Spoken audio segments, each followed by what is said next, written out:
इन मंदिरों के निर्माण में आस्था के साथ साथ विज्ञान का भी पूरा ध्यान रखा गया था। अब आपको इस रिसर्च में शामिल 8 शिव मंदिरों की सबसे बड़ी खासियत बताते हैं जो शायद आपको भी नहीं पता होंगी। इस तस्वीर में भारत के मानचित्र पर 2 लाइनों के बीच भारत के सभी प्राचीन शिव मंदिर हैं। ये आप देखिए, इस नक्शे को थोड़ा ध्यान से आप देखिएगा और जो मैं आपको बता रहा हूं इस बात को ध्यान से सुनिएगा। इस तस्वीर में आप ये देख पाएंगे कि भारत के सभी बड़े प्राचीन मंदिर एक सीधी रेखा में बने हुए हैं।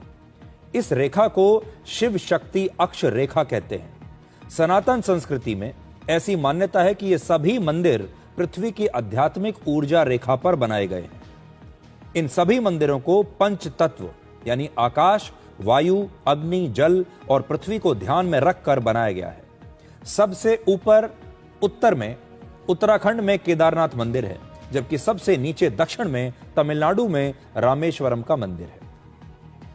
केदारनाथ और रामेश्वरम मंदिर के बीच में 6 और प्राचीन शिव मंदिर हैं। इन मंदिरों से जुड़ी एक और दिलचस्प जानकारी है कि ये सभी मंदिर एक ही देशांतर रेखा पर बने हैं। पृथ्वी पर उत्तरी ध्रुव से दक्षिणी ध्रुव को मिलाने के लिए एक सीधी रेखा खींची गई और इसी को देशांतर रेखा कहा जाता है। इस देशांतर रेखा को वर्ष 1884 में अपनाया गया था, जबकि इन मंदिरों का निर्माण इस रेखा के बनने से करीब 2400 वर्ष पहले हो चुका था। ये आप यहां पर समझ सकते हैं।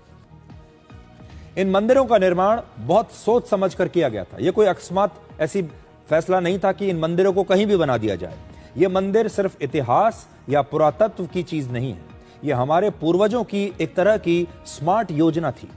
इसके जरिए आज जलवायु परिवर्तन से सामना करने, पानी और अनाज जैसी आवश्यकताओं को पूरा करने में मदद मिल सकती है।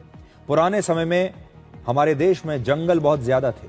आज के मुकाबले करीब 2.5 गुना ज्यादा वृक्ष और पेड़ थे, जिसकी वजह से मिट्टी सुरक्षित रहती थी और खेती के लिए जमीन आज के मुकाबले कहीं ज्यादा उपजाऊ बनी रहती थी।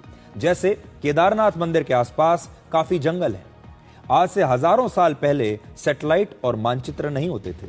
इसके बावजूद इन मंदिरों का निर्माण सीधी रेखा में हुआ। आप ये सोच कर देखिए, उस समय ये टेक्नोलॉजी नहीं थी। कैसे पता चलेगा आपको कितने बड़े देश में आपने एक सीधी रेखा में इन सारे मंदिरों का निर्माण कर दिया।